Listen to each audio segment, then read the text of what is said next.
Mukunda jewellers వారి Purvi gold and diamonds November 1న KPHB లో ఘనంగా ప్రారంభం. ఓపెనింగ్ ఆఫర్ గా ప్రతి 3 లక్షల కొనుగోలుకు ఒక బంగారు నాణెం ఉచితంగా పొందండి. జూబ్లీ హిల్స్ ఎన్నికల ప్రచారంలో భాగంగా ఈరోజు టీఆర్ఎస్ నాయకుల వ్యవహారాలు చూస్తే వాళ్ళలో ఎంత భయం ఉందని స్పష్టమవుతుంది. ఈరోజు కాంగ్రెస్ పార్టీ అధికారంలో ఉండి ప్రజా సంక్షేమానికి కట్టుబడి మరొకవైపు అభివృద్ధి, మరొక దిక్కు ప్రజా సంక్షేమాన్ని అమలు చేస్తున్నటువంటి ప్రభుత్వం కాంగ్రెస్ ప్రభుత్వం, రేవంత్ రెడ్డి గారి ప్రభుత్వం. ఇవాళ కేటీఆర్ గారు, హరీష్ రావు గారు ఇష్టం ఉన్నట్టుగా నోటికొచ్చింది అబద్ధాలు, అవాస్తవాలు, ఆక్రోశాలు, ఆడబిడ్డల మీద తప్పుడు మాట, ఇదే వ్యవస్థ వాళ్ళు కొనసాగిస్తున్నటువంటి విధానం, ప్రచారం.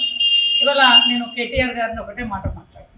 అయ్యా, నీకు ఆడబిడ్డల్ని ఇబ్బంది పెట్టడంలో ఈ రాష్ట్రంలో, ఈ దేశంలో నెంబర్ 1 నువ్వే అనుకుంటావు. ఎందుకంటే సొంత చెల్లిని సహించలేకపోయినా మాగంటి గారి తల్లిని కూడా ఇబ్బంది పెట్టినామని 90 ఏళ్ళ వయసున్నటువంటి ఒక తల్లి వచ్చి ఆమె ఆవేదన వ్యక్తం చేస్తుందంటే నువ్వు ఎలాంటి ఘనాపాటివో, ఎంత మోసకారివో, ఎంత మరి దుర్మార్గునివో నీ చెల్లి మాటలలో, మాగంటి గారి తల్లి మాటలలోనే బయటికి రావడం జరిగింది. ఇలా హరీష్ రావు గారు బయటకు వచ్చి మరి నిశ్శబ్ద విప్లవం అని అంటున్నారు. ఆ రోజు కూడా 2003 ఎన్నికలలో మాకు నిశ్శబ్ద విప్లవం ఉంది, మేము గెలుస్తున్నాం అంటే ఆ మాట నిన్ను నిండా ముంచింది. ఈరోజు నిశ్శబ్ద విప్లవం ఉంది, 1 సైడ్ మీకు ఎన్నికలు జరుగుతున్నాయి, 1 సైడ్ మేము గెలవబోతున్నామని బింకాలు మాట్లాడుతున్నాం కదా. మీ ఇంట్లో ఒక విషాద సంఘటన జరిగింది, మీ తండ్రి చనిపోయిండు, నిన్ననే దినమైంది. ఈ రోజే వచ్చి అంత హడావుడిగా బయటకు వచ్చినామంటేనే మీ పార్టీలో మీలో ఎంత భయం ఉంది, ఓడిపోతున్నామనేటువంటి భయంతో నువ్వు వచ్చి అవాస్తవాలను మాట్లాడుతున్నావు. అందుకనే ఇవాళ భయం అనేది మీకు పట్టుకున్నది, ఓటమి భయం మీకు పట్టుకున్నది, ప్రజల్ని బ్లాక్మెయిల్ చేయడం మీకు పట్టుకున్నది. వికాసం కాదు, విధ్వంసం చేసిరు హైదరాబాదును, ఆ తెలంగాణ ప్రజల యొక్క జీవితాలను విధ్వంసం చేసిరు. ఇవాళ తెలంగాణ ప్రజల కోసం తెలంగాణ ఇచ్చిన కాంగ్రెస్ పార్టీగా తెలంగాణ ప్రజల యొక్క ఇబ్బందులు తెలిసి అవన్నీ పరిష్కరిస్తూ పేదలకు ఇల్లులు కానీ, పేదలకు మరి సన్నబియ్యం కానీ, కనీసం 10 ఏళ్లలో రేషన్ కార్డులు కూడా ఇవ్వనటువంటి దుర్మార్గమైనటువంటి దుష్టపాలన మీది విధ్వంసం, మాది వికాసం. ఇవాళ మీరు ఎక్కడికక్కడ ప్రభుత్వ భూములను కబ్జా చేసి మీ సొంత నాయకుల పేర్ల మీద రాసుకున్నటువంటి భూములు ఇవాళ ప్రజల పరం అవుతుంటే మీకు విధ్వంసం లాగా కనబడుతుంది. కాబట్టి ఈరోజు హైదరాబాదును నిండా ముంచింది. హైదరాబాద్ కోసం కోట్ల రూపాయలు, 1,00,000 కోట్ల దాకా ఖర్చు పెట్టినామని చెప్పారు.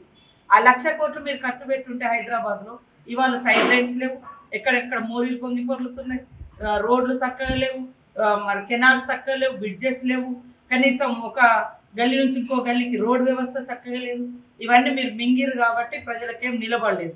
అందుకని ఇప్పటికీ 3 సార్లు మీకు ఓట్లు వేస్తే మీరు ఏం ఒరగబెట్టారు ప్రజలకు అర్థమైంది. ఇవాళ కాంగ్రెస్ మోసం చేసి జూబ్లీ హిల్స్లో మీకేసారు ఓట్లు గతంలో. ఇప్పుడు మాకు ఓటే చూడండి ప్రజలారా, మేము ఏం చేస్తామో చూపిస్తున్నాము. ఇప్పటికే మరి పెద్ద ఎత్తున అభివృద్ధి కార్యక్రమాలు చేపడుతుంది. గతంలో 3 సార్లు మీకు ఓట్లయితే జూబ్లీ హిల్స్ ప్రజల్ని మీరు నిండా ముంచిర్రు. ఇప్పుడు మేము వాళ్ళకి కావాల్సినటువంటి సౌకర్యాలు కల్పిస్తున్నాము. కాబట్టి ఒక్కసారి ఓటే చూడండి ప్రజలారా. ఇక్కడ ఈరోజు మరి 2 ఏళ్లలో మేమేం చేసినాం, 10 ఏళ్లలో వాళ్ళు ఏం చేసిర్రో తెలుస్తుందని కూడా ఈ సందర్భంగా తెలియజేస్తాను. భయం పట్టుకొని ఇవాళ కేటీఆర్, హరీష్ రావు గారు ఇద్దరు ఇష్టం ఉన్నట్టుగా మరి తప్పుడు ప్రచారాలు చేయడం, ఫ్రస్ట్రేషన్ మాటలు మాట్లాడడం. మరి అదే విధంగా మనం ఒక్క ఉదాహరణ, సొంత చెల్లిని, మాగంటి తల్లిని అడిగితే ఆడవాళ్ళ పట్ల ఈ కేటీఆర్కు, హరీష్ రావుకు ఉండే గౌరవం ఏందో తెలుస్తుంది. మానవత్వము, మంచితనము, ఆ బంధాలు, అనుబంధాలు కూడా లేనటువంటి వ్యక్తులు వాళ్ళు కేటీఆర్ అనేది స్పష్టంగా అర్థమైంది. అలాంటి వాళ్ళని నమ్ముకొని ఏ ఆడకూతురు ఓటు వేయరు. ఓటు వేస్తే కూడా ఏమైందో గతంలో మహిళా సంఘాలై 1,800 కోట్లు దోచేసుకున్నారు. మహిళా సంఘాలకు ఇస్తారన్న పావుల వడ్డీ 3,000 కోట్లు ఎగ్గొట్టారు. ఇవాళ మేము మహిళా సంఘాలకు మరి వడ్డీ లేని రుణాలు ఇచ్చి ఫ్రీ బస్సులు పెట్టి బస్సు ఓనర్లను చేసి మరి ఒక దిక్కు పెట్రోల్ బంకులు కానీ, ఇందిరమ్మ క్యాంటీన్లు కానీ వాళ్ళ కాళ్ళ మీద వాళ్ళు నిలబడడానికి కావాల్సినంత సపోర్ట్ మేము చేస్తుంటే ఇవాళ ఓర్వలేక మహిళల్ని డ్యాన్సులు చేసుకుంటూ తిరగండి అన్నటువంటి మాటలు ఏ మహిళ మర్చిపోలేదు కేటీఆర్. కాబట్టి నీకు సొంత చెల్లి మీద ప్రేమ ఉండలేదు, నీ సహచార ఎమ్మెల్యే అయినటువంటి మాగంటి గోపి తల్లి మీద కూడా నీ దుర్మార్గం ఏందో చూపించినావు. దాంతో ప్రజలందరికీ అర్థమైంది నువ్వు ఎంత ఘనపటివో, ఎంత మానవ సంబంధాలను కూడా ఏ రకంగా తుంచేయగలుగుతావు అనేది స్పష్టమవుతుంది.